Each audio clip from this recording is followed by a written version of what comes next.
Hello everyone, welcome to our YouTube channel. इस video में हम साइंस के क्वेश्चन करेंगे जो रेलवे के एग्ज़ाम में पूछे जा चुके हैं। तो चलिए वीडियो को शुरू करते हैं। फर्स्ट क्वेश्चन है हमारे पास, निम्नलिखित में से कौन सा ध्वनि प्रदूषण का प्रभाव नहीं है, मतलब साउंड पोल्यूशन से किसके ऊपर कोई प्रभाव नहीं पड़ता। अब फर्स्ट ऑप्शन अगर मैं देखूं, पशुओं की मौत। देखिए, पशुओं की मौत हो या फिर इंसान की मौत हो, साउंड पोल्यूशन से होती है। बहुत ज़्यादा साउंड की वजह से, ठीक है, पशुओं की मौत हो जाती है। कर्णनाद का मतलब होता है या फिर टिनिटस, ये क्या है, कान से जुड़ा रोग है, एक तरह की बीमारी है, ठीक है ना, कि हमें सुनने में प्रॉब्लम होती है। तो ध्वनि प्रदूषण का ये प्रभाव भी है।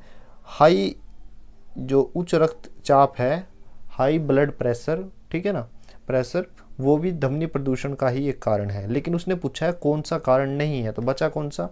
ऑप्शन डी, ओजोन श्रेय यानी ओजोन डी के। ऑप्शन डी जो है वो हमारा सही आंसर है। नेक्स्ट क्वेश्चन है, 2015 में किस ग्रह पर जमे हुए पानी के भूमिगत ग्लेशियरों की खोज की गई थी? तो उसका आंसर रहेगा ए, मंगल ग्रह। क्योंकि पृथ्वी के बाद हमारे सौरमंडल में अगर कोई ग्रह है जिस पर हम जीवन तलाश रहे हैं या फिर जीवन की संभावना है, वो कौन सा ग्रह है? मंगल ग्रह यानी मार्स, ठीक है ना।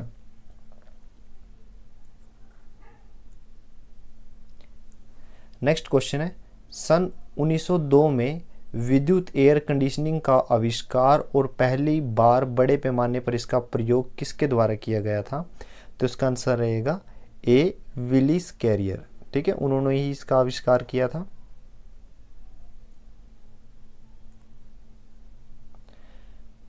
नेक्स्ट क्वेश्चन है, निम्नलिखित में से किस रंगीन प्रकाश की आवृत्ति सबसे कम है, यानी फ्रीक्वेंसी सबसे लोएस्ट है? तो उसका आंसर रहेगा सी, लाल रंग। देखिए, लाल रंग की जो फ्रीक्वेंसी है सबसे कम है, यानी फ्रीक्वेंसी सबसे कम है, लो है, तो वेवलेंथ W L यानी वेवलेंथ सबसे ज़्यादा होगी, ठीक है ना। तो यही रीज़न है कि जो लाल रंग का फैलाव है सबसे कम होता है, ठीक है ना। तो ऑप्शन जो सी है वो सही आंसर है। और लाल रंग को हम अब अक्सर देखते हैं सिग्नल के रूप में यूज़ करते हैं, खतरे का सिग्नल, ठीक है ना, क्योंकि ये दूर से भी दिखाई दे जाता है, क्योंकि इस रंग का फैलाव ज़्यादा नहीं होता, फ्रीक्वेंसी काफ़ी कम, वेवलेंथ बहुत ज़्यादा होती है, ठीक है।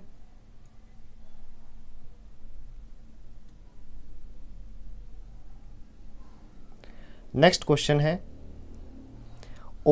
यूनिक्स ऑपरेटिंग सिस्टम किसका ट्रेडमार्क है? जो यूनिक्स है, जो कि ऑपरेटिंग सिस्टम है, किसका ट्रेडमार्क है? तो इसका आंसर रहेगा B, Bell laboratory. Next question है, भारतीय अंतरिक्ष कार्यक्रम के जनक कौन है? तो इसका आंसर रहेगा बी, डॉक्टर विक्रम ए साराभाई। और डॉक्टर एपीजे अब्दुल कलाम कौन है? मिसाइल मैन ऑफ इंडिया, ठीक है ना, क्योंकि मिसाइल टेक्नोलॉजी जो है वो डॉक्टर एपीजे अब्दुल कलाम ने दी थी।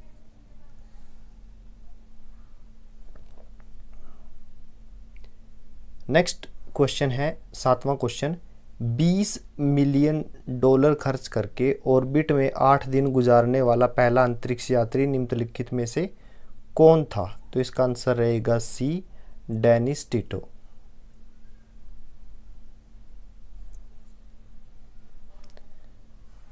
नेक्स्ट क्वेश्चन है, C22 यानी कार्बन के 22 एटम और हाइड्रोजन के भी 22 एटम और ऑक्सीजन 11 यानी ऑक्सीजन के 11 एटम, ये जो केमिकल फॉर्मूला है किसका है, ठीक है ना, डैश के रूप में भी जाना जाता है, ये किसका केमिकल फॉर्मूला है?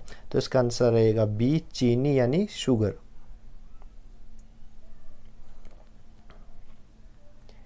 नेक्स्ट क्वेश्चन है, निम्नलिखित जीवों में से कौन सा जीव मुकुलन द्वारा प्रजनन नहीं करता? तो इसका आंसर रहेगा डी, एनालिडो।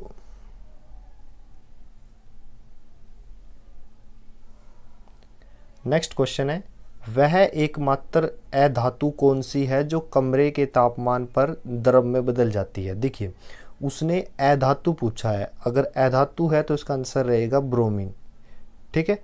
और अगर वो पूछता कि रूम टेम्परेचर पर यानी कमरे के तापमान पर कौन सी धातु जो है वो द्रव होती है, यानी अगर वो धातु पूछता तो तब होता पारा, ठीक है ना।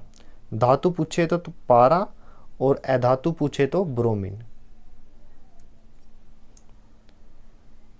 नेक्स्ट क्वेश्चन है, एक लाइट बल्ब का फिलामेंट किसका बना होता है? तो उसका आंसर रहेगा सी, टंगस्टन। देखिए टंगस्टन की प्रॉपर्टी क्या है, इसका रेजिस्टेंस, प्रतिरोधक क्षमता बहुत ज़्यादा होती है। ये अपने अंदर से करंट को पास होने नहीं देता, ठीक है, जिसकी वजह से हीट प्रोड्यूस होती है और हमें वो हीट रोशनी के तौर पे मिलती है, ठीक है ना।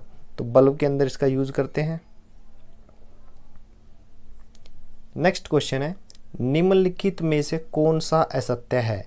ध्वनि तरंगे यानी जो मैं बोल रहा हूँ, जो साउंड निकल रही है, आपको सुनाई दे रही है, वो किस टाइप की तरंगे हैं, ठीक है ना। तो इसका आंसर किस टाइप की तरंगे है, वो असत्य पूछ रहा है, ठीक है ना, वो सत्य नहीं है। देखिए आपने देखा होगा साउंड की वजह से, आवाज़ की वजह से कई बार चीज़ें टूट जाती है, फिल्मों में भी दिखाते हैं, ठीक है। तो अगर बात सच की करें तो साउंड जो वेव है वो क्या है, प्रेशर वाली वेव है, ठीक है ना। साउंड वेव प्रेशर अप्लाई कर सकती है। दूसरी बात मैं करता हूँ, अनुदैर्ध्य या फिर लॉन्गिट्यूडनल बोल देते हैं, ये भी है। और ये यांत्रिक भी है, मतलब यांत्रिक भी है और या फिर मैकेनिकल बोल लीजिए, ठीक है ना। लेकिन उसने पूछा है निम्नलिखित में से कौन सा असत्य है, तो वो है विद्युत चुंबकीय। ऑप्शन जो सी है वो सही नहीं है, क्योंकि ध्वनि तरंगे क्या है, विद्युत चुंबकीय नहीं है, यानी इलेक्ट्रोमैग्नेटिक वेव नहीं है। नेक्स्ट क्वेश्चन है, 1981 में इसरो द्वारा प्रक्षेपित भारत के पहले जियो स्टेशनरी उपग्रह का नाम क्या है? ठीक है, तो इसका आंसर रहेगा बी, एप्पल, ठीक है ना। अब यहाँ पे आप कंफ्यूज मत हो जाना, कभी आप आर्यभट्ट बोलो, ठीक है ना। तो वो कौन सा था, एप्पल। नेक्स्ट क्वेश्चन है, हीलियोसेंट्रिज्म को सपोर्ट करने के कारण किस खगोल शास्त्री को उसके घर में नज़रबंद किया गया था? तो इसका आंसर रहेगा गैलीलियो गैलीली। तो ऑप्शन बी जो है वो सही आंसर है। नेक्स्ट क्वेश्चन है, एक नवजात शिशु के शरीर में कितनी हड्डियां होती हैं? काफ़ी इंपॉर्टेंट क्वेश्चन है। जो नवजात शिशु होता है, बच्चा होता है, उसमें 350 हड्डियां होती हैं। नेक्स्ट क्वेश्चन है, एक मानव जीभ में औसतन कितनी स्वाद कलिकाएं मौजूद होती हैं? तो इसका आंसर रहेगा ए, 2000 से 8000। नेक्स्ट क्वेश्चन है, निम्नलिखित में से कौन सा यौगिक गुर्दे की पथरी का निर्माण करने वाला सर्वाधिक सामान्य यौगिक है? तो इसका आंसर रहेगा कैल्शियम ऑक्सलेट, राइट। ये जो साइंस के अधिकतर क्वेश्चन है उनको आप क्रैम्पिंग करिए, क्योंकि डायरेक्ट रट्टा मारने वाले ही क्वेश्चन है, पर्सन और उसका आंसर, ठीक है।